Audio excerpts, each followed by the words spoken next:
Hundreds of people walked past the homeless veteran sitting outside the grocery store. But when one struggling single mother stopped to help him, she had no idea that her simple act of kindness would save both their lives in ways she never imagined. This is the story of two people who should have never met. Marcus Williams, a 58-year-old homeless veteran sleeping on the streets of Portland, Oregon, and Jennifer Martinez, a 34-year-old single mother working 2 jobs and barely keeping her head above water. Marcus had served his country for 22 years. Jennifer was serving her children every day, sacrificing everything to give them a chance at a better life. Both were invisible to most of the world. Both were struggling in ways that would break most people. But on one cold November evening, their paths crossed in front of a grocery store. And what happened next proved that sometimes, the people with the least to give are the ones with the biggest hearts. And sometimes, helping someone else is exactly how you save yourself. Marcus Williams had enlisted in the Army at age 18. It was 1983, and he came from a rough neighborhood in Detroit, where most kids his age were either dead, in prison, or trapped in poverty. The military was his way out. He served with honor for 22 years, 2 tours in the Gulf War, 1 in Afghanistan. He rose to the rank of Sergeant First Class. He saved lives, led men through impossible situations, and earned a chest full of medals that now sat in a storage unit he couldn't afford to keep. But war takes things from you that you don't notice until years later. Marcus came home with PTSD that the VA diagnosed, but never quite figured out how to treat. The nightmares, the hypervigilance, the way loud noises sent him diving for cover, the inability to sleep in enclosed spaces because it felt like being trapped in a vehicle under fire. He tried to adjust, got a job at a warehouse, got married, had a daughter, tried to be normal, but normal felt impossible. The PTSD got worse. He started drinking to quiet the nightmares. The drinking cost him his job. That cost him his marriage. His wife took their daughter and moved to California with a restraining order he probably deserved. Marcus spiraled, lost his apartment, lived in his car until that got repossessed. The VA put him on waiting lists for housing assistance, 18 months long, they said. Treatment programs had waiting lists too. So Marcus ended up on the streets. That was 3 years ago. Now at 58, he lived in a tent under a bridge with 7 other homeless veterans. He had a sign he'd carry to busy intersections. Homeless veteran, anything helps, God bless. Most people looked away. Some gave him change. A few called him a lazy drunk who should just get a job. One man once spit on him. Marcus never responded with anger. The Army had taught him discipline. And honestly, part of him agreed with them. He felt like a failure, a waste of the uniform he'd once worn with pride. On this particular November evening, Marcus was sitting outside the Safeway on Morrison Street. It was getting cold, probably down to 35 degrees. His thin jacket wasn't enough, but it was all he had. He watched people flow in and out of the store. Families, couples, people buying food for Thanksgiving, which was next week. He tried not to think about the turkey dinners he'd never have again. Then he saw her. Jennifer Martinez was exhausted. She'd worked the morning shift at the diner, 6 a.m. to 2 p.m., picked up her kids from school, and now was pulling a 4-hour shift at the grocery store, 4 p.m. to 8 p.m. After this, she'd go home, help with homework, make dinner from whatever was left in the fridge, and collapse into bed by 11 p.m. to do it all over again tomorrow. She was 34 but felt 50. Single mom to 2 kids, Miguel, age 10, and Sophia, age 7. Their father had left when Sophia was a baby, sent child support for about 6 months, then disappeared entirely. Jennifer worked 2 jobs but still qualified for food stamps. She lived in a tiny 2-bedroom apartment in a rough neighborhood because it was all she could afford. The car she drove was 20 years old and made concerning noises she couldn't afford to have checked out. But her kids were fed. They had clean clothes, mostly from Goodwill, but clean. They went to school. They were loved fiercely. Jennifer's shift at the grocery store was ending. Her manager, Mr. Chen, called her into his office. "Jennifer, I need to talk to you about something." Her heart sank. She couldn't afford to lose this job. The store is cutting hours. Corporate decision. "So I'm sorry, but I have to reduce you from 20 hours a week to 10. Jennifer felt the room spin. "Mr. Chen, please. I need those hours. I have 2 kids." "I know. I'm sorry." "It's not personal. If I could change it, I would." Jennifer left his office in shock. 10 fewer hours a week. That was $150 less per paycheck. She was already behind on her electric bill. The car registration was due. Miguel needed new shoes. His were falling apart. She walked out of the store in a daze, pulling her thin coat around her against the cold. The coat had been nice once, but that was 8 years ago. Now it was threadbare and missing a button. That's when she saw him. Marcus was sitting against the wall near the entrance, his sign beside him. He wasn't asking anyone for money. He'd learned that made people uncomfortable. He just sat there existing, hoping people's generosity would find him. Jennifer walked past him, her mind racing with calculations. 10 fewer hours. How would she make that work? Cut the internet, but the kids needed it for homework. Cut the cable? They didn't have cable. Cut food? They were already stretching meals. She made it about 20 feet past him before she stopped. She looked back at the veteran sitting there, and something inside her broke. Here she was, panicking about 150, and this man had nothing. No home, no warm bed, no dinner waiting. Just a thin jacket and the cold concrete. Jennifer opened her purse. She had $43 in her wallet, grocery money for the rest of the week. She also had a package of cookies she'd bought on her break because they were on sale and the kids loved them. She walked back to Marcus. "Excuse me, sir?" Marcus looked up, surprised. Most people avoided eye contact. "Yes, ma'am?" Jennifer knelt down so she was at his level. She noticed his hands were shaking from the cold.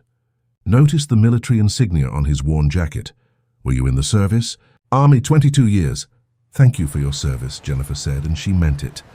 Her own father had been a Marine. She reached into her purse and pulled out the $43. She held it out to him. Marcus stared at the money. "Ma'am, that's a lot." "Are you sure?" "It's not enough, but it's what I have." "Ma'am, I can't. You look like you need it more than I do." Jennifer smiled sadly. "We both need it. But you're out here in the cold and I have a home to go to. Please take it." Marcus accepted the money with trembling hands. His eyes filled with tears. "God bless you." Jennifer also pulled out the package of cookies. "And these. I know it's not a real meal, but this is more than I've had in 3 days," Marcus said, his voice breaking. "Thank you." Jennifer stood up to leave, then paused. "What's your name?" "Marcus." "Marcus Williams. I'm Jennifer." "Jennifer Martinez." She hesitated. "Marcus, where do you sleep?" "Under the bridge on Harbor. There's a group of us there. Is it safe?" "Safe enough." "We veterans look out for each other." Jennifer's heart ached. This man had served his country, and now he was sleeping under a bridge. "Jennifer," a small voice called. She turned to see her kids running up. Her neighbor had dropped them off. "Mom, can we get ice cream?" Miguel asked, then stopped when he saw Marcus. Sophia hid behind her mother's leg. "Not tonight, sweetheart," Jennifer said gently. Then to Marcus, "These are my kids, Miguel and Sophia." Marcus nodded at them. "You have a good mama. Take care of her."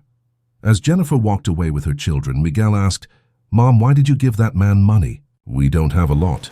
Jennifer knelt down to her son's level. "We have a home, baby. We have food. We have each other. That man has none of those things. When you have something, even if it's not much, you share it with people who have less. That's what we do." "Even when it's hard?" Miguel asked. "Especially when it's hard." That night, Marcus sat under the bridge with the other veterans, eating the cookies Jennifer had given him and thinking. For 3 years, he'd felt worthless. Like he had nothing left to contribute. Like maybe the world would be better off without him. But tonight, a struggling single mother with her own problems had seen him. Really seen him. Not as a homeless drunk or a failure or a burden. As a human being worthy of kindness. The $43 wasn't life-changing money. But the act behind it was, if this woman, who clearly had so little, could give to him, maybe he wasn't as worthless as he thought. Maybe he could still contribute something. The next morning, Marcus did something he hadn't done in months. He walked to the library.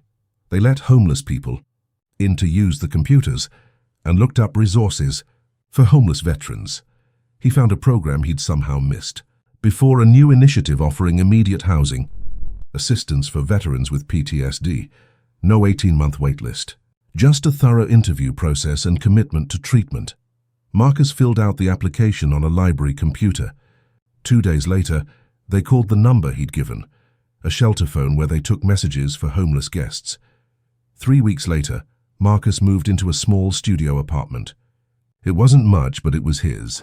The program also connected him with a job, maintenance work at a veterans center. The pay wasn't great, but it came with mental health services, which Marcus finally committed to seriously. But Marcus couldn't stop thinking about Jennifer. That woman had given him her last $43 and probably struggled because of it. He needed to pay her back, not just the money, but the dignity she'd restored in him. Meanwhile, Jennifer was drowning. The reduced hours at the grocery store combined with an unexpected car repair bill, $400 she didn't have, had pushed her to the breaking point. She'd pawned her wedding ring, the only thing of value she owned. That bought her 2 weeks. Then Miguel got sick, really sick. Not just a cold pneumonia. The emergency room bill was $200 even with Medicaid. The payment plan was $100 a month, which might as well have been $1,000. Jennifer was 3 days from eviction when her landlord started calling. She sat at her kitchen table after the kids were asleep, staring at a pile of bills she couldn't pay, and cried. She'd worked so hard, done everything right, and she was still failing. She thought about that night when she'd given Marcus the $43. Some people might say that was stupid. She'd needed that money. But she didn't regret it. Even now, broke and scared, she didn't regret helping him. Some things mattered more than money. The next morning, there was a knock at her door. She opened it to find a man in a maintenance uniform, older, cleaned up, standing straighter than she remembered. "Marcus?" He smiled. "Hi, Jennifer. Can we talk?" Marcus explained everything. How her kindness had saved him. How he'd gotten help, found housing, started working again. "I can't repay what you gave me, not really," Marcus said. "But I can try." He handed her an envelope. Inside was $500. "Marcus, I can't please. I've been saving. I don't need much. The program covers my housing. This is from my first month's paychecks. It's not charity. It's paying back a debt." Jennifer's eyes filled with tears. "This will save me. I was about to be evicted." "I know. I asked around the neighborhood." Marcus smiled. "You helped save my life. Let me help save yours." But Marcus wasn't done. "I also talked to the director at the Veterans Center where I work. They're opening a new transitional housing facility and need someone to manage the family residence program. Housing assistance for low-income families. Here it's full-time. Better pay than your 2 jobs combined and comes with childcare assistance." Jennifer stared at him. "Are you offering me a job?" "I'm telling you there's an opening. But yeah, I recommended you. Told them about a single mother who gave her last money to a stranger. They want to meet you. Interview is tomorrow if you're interested." Jennifer couldn't speak.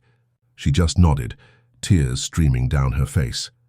The interview went well. The director, herself a former single mother, saw something in Jennifer. Compassion, resilience, understanding of what struggle really meant. Jennifer got the job. Within 2 months, her life transformed. Stable income, healthcare for the kids, childcare assistance meant she could work normal hours and be home for dinner. She even started taking night classes toward a social work degree. Miguel's health improved. Sophia joined a dance class Jennifer could finally afford. They moved to a better apartment, but Jennifer and Marcus stayed in touch. He became like an uncle to her kids, teaching Miguel about discipline and resilience, making Sophia laugh with silly jokes. A year later, Jennifer was running a successful program that had housed 47 families. Marcus had been promoted to facilities director and was mentoring other homeless veterans. They were both invited to speak at a veterans charity fundraiser about their story. Standing on that stage, Jennifer told the audience, "A year ago I gave away money I couldn't afford to lose to help a man I didn't know. People might have called that stupid, but that man gave me back something more valuable than money. He gave me hope. He showed me that kindness is never wasted, even when you're struggling yourself." Marcus added, "For 3 years, hundreds of people walked past me every day." But Jennifer stopped. She saw me. Not the homeless guy, not the failure, but the human being. That act of seeing someone, of treating them with dignity when you're barely surviving yourself, that's real strength. She saved my life. And somehow in doing that, she saved her own. The fundraiser raised $2.3 million for homeless veteran services. Jennifer and Marcus's story was featured in local news, then national news. It inspired a citywide initiative connecting homeless veterans with struggling families, mutual aid programs where people helped each other survive. Miguel, now 11, wrote an essay in school about the day his mom gave away their grocery money to a stranger. He titled it, "When Being Poor Made Us Rich." The essay went viral. The teacher shared it on Facebook. Then local news picked it up. Then national news. Miguel's essay ended with, "My mom says we're not poor because we don't have money. We're only poor if we don't have kindness." That day she gave away $43 we needed, but she got back a friend, a better job, and proof that helping people is never the wrong choice. That's not poor. That's rich. This story teaches us something profound about life and compassion.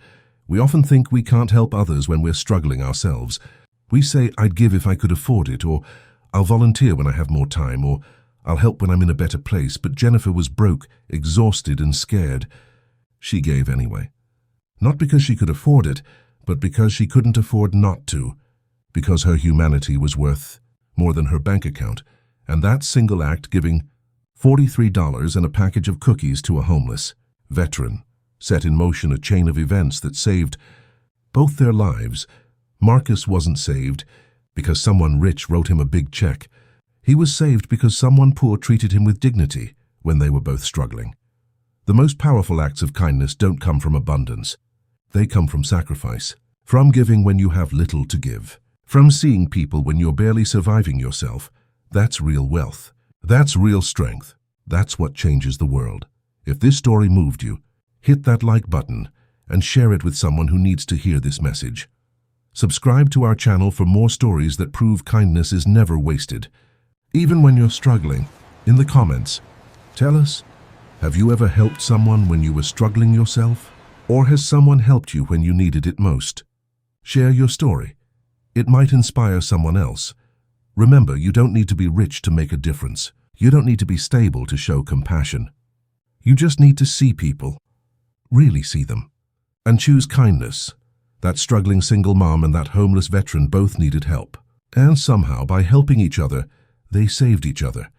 Maybe that's how we all survive, not by waiting until we have enough, but by giving what little we have and trusting that kindness multiplies. Until next time, be like Jennifer. See people, help when you can, and remember that giving from your own poverty is the most powerful gift of all.